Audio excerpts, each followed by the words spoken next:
Hello, my beloved Arsenal fans all over the world. You're welcome. So let's do a quick weekend preview for the interesting games that are coming up this weekend. But before we go ahead, if it is the first time you're watching us on this channel, kindly hit the subscribe button, like the video also, and then if you're already here, you've subscribed already, and you're watching this video, just do as well to click on the like button and share, and that is the only way you can support us on this channel. Thank you as you do so. So there are a lot of interesting games in the Premier League this weekend. So for us as Arsenal fans, we are hosting Crystal Palace this weekend, and coming from the Champions League game we had during the week with Atletico Madrid, where we had a wonderful game, an interesting one, and then a top-notch performance from our team. We are expecting this weekend game to be a bit more of that level or more than that level of performance we had in the Champions League. So when you look at what or how we played or how we approached the game in the Champions League, we want to repeat that same approach in this weekend Premier League game against Crystal Palace. If possible, increase that performance for us. It will be better for us to see that. And talking about Crystal Palace and their coach Oliver Glasner, um, if you are Premier League fan, maybe you watch Premier League games, you will know that um, Oliver Glasner and the team, they are one of the best team in the Premier League, and they are well disciplined when it has to do with tactics. I think the coach is very sound. When it has to do with structure, the coach is very sound also. So that game is going to be an interesting game, and I know majority of Arsenal fans always say must win, must win, must win. But I always say, let's take it game by game, and then trusting Mikel Arteta and the boys to do a good job this weekend. When you see the Crystal Palace team, I know they only sold one of their best players, which is Eze, which is now in Arsenal. So for me, I'm calling that game this weekend an Eze derby. So they bought I think it's Jeremy Pino or Jeremy Pino from Villarreal to replace Eze. So their structure is still there, the team is still there, the coach is still there. So we're expecting an interesting game from them. I think they are a team that sets up low block, mid block, and they rely on the counter. So Arsenal will be facing another mid block and low block team this weekend.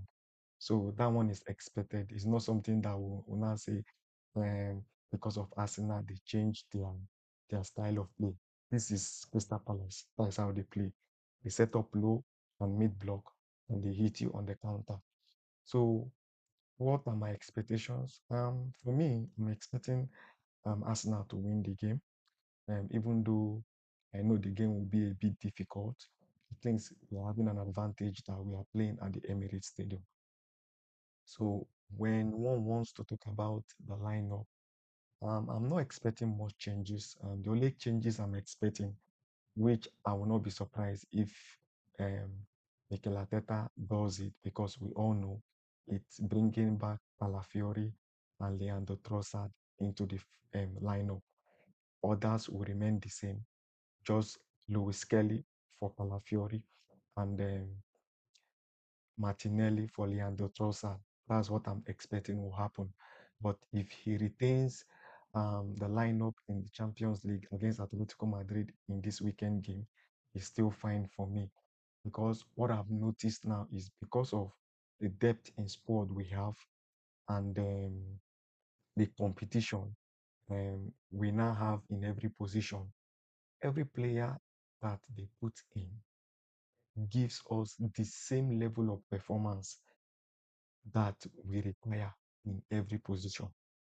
So whether Ateta is tweaking the team or not tweaking the team, you will always see that the level of performance for Arsenal always remains the same.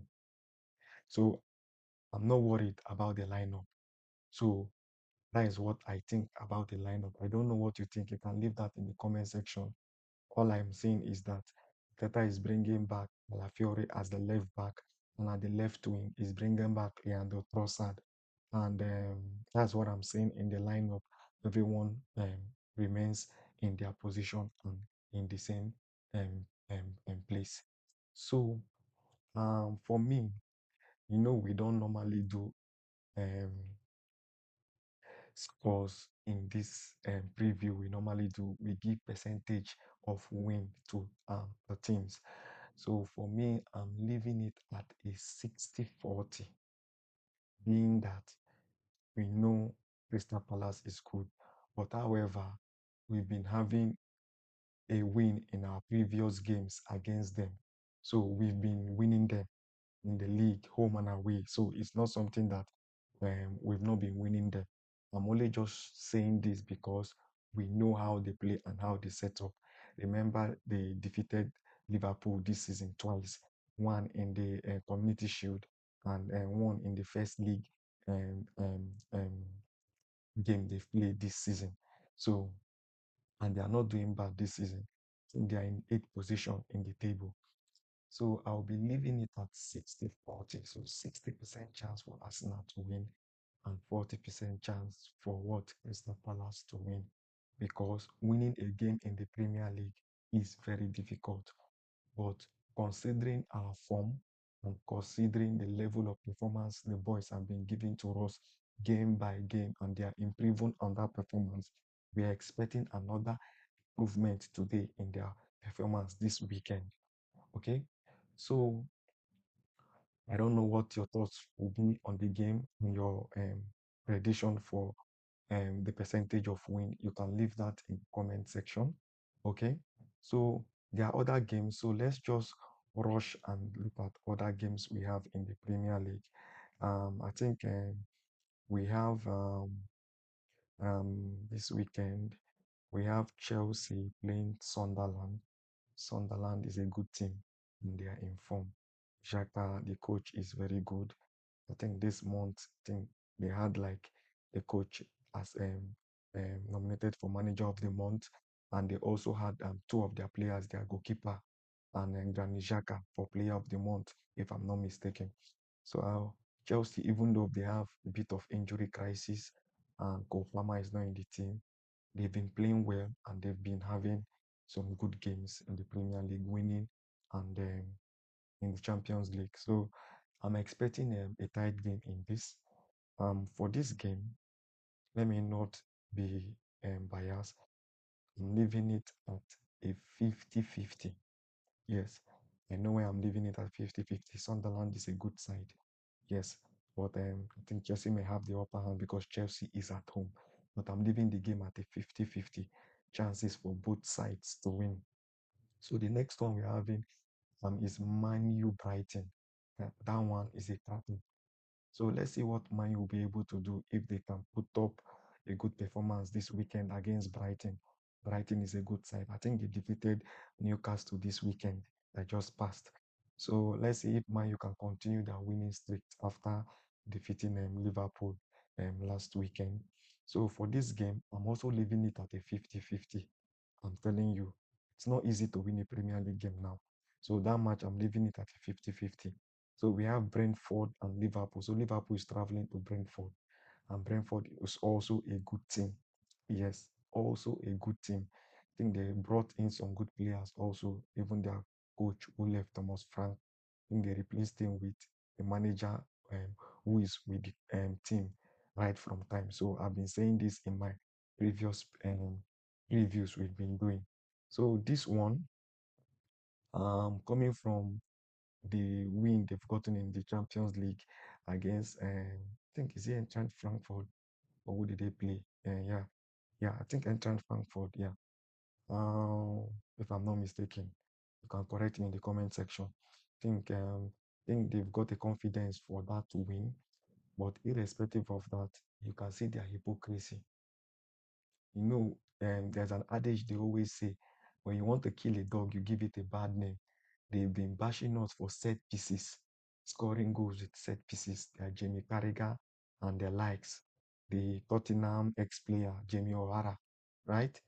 But are you aware that Liverpool is the people that has the highest set piece goals in the Champions League this season? And they even scored two set piece goals in this their Champions League. They won 5-1 also. Two set piece. Van Dijk and Konate from the corner kick. And yet they've been criticizing my Arsenal for set piece. These guys, they are shameless.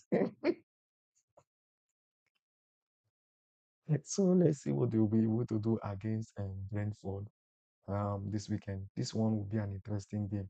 Brentford is also very good team also, and this one, irrespective of anything, I'll leave it at a 50-50 also because Brentford is at home. Yes, and it's very difficult to go to that Brentford home and win. So I'll leave this one at a 50-50 also. So the next one we are having is Aston Villa Man City. Aston Villa just lost their Europa League against, what's it called? One team from Belgium. Go ahead, Eagles. Man, don't know what to say, but what will I say? This one, I'll just leave it at 60-40. 40% chance for Aston Villa to win and 60% chance for Man City to win. Man City is in form. Haaland is in form. There's no way you can stop him from not scoring. You understand? So that one is there. And we just go to La Liga and the last one. And this is the El Clasico, Real Madrid versus Barcelona. This will be a cracker. A cracker. So let's see how it goes. This game, I'm seeing Madrid to win, oh, but let's see how it goes. For me, I will just leave it at a 50-50 also for this El Clasico game, Real Madrid Barcelona. So leave your thoughts in the comment section what you think about these games and leave your predictions based on percentage of what you think about these matches we've talked about. Also, let's see if we'll be able to have a live watch along for the Arsenal game and also for the El Clasico game. And I hope we'll not have a glitch this time. You people should not feel bad about the glitches we've been having. We are trying to make it better and we'll get better at it. Please don't forget also to support us on this channel. That is the only way you can do it. Hit the subscribe button, like the video, and share. That is the only way you can support me in what I'm doing. Thank you very much as you do so. See you guys. Thank you.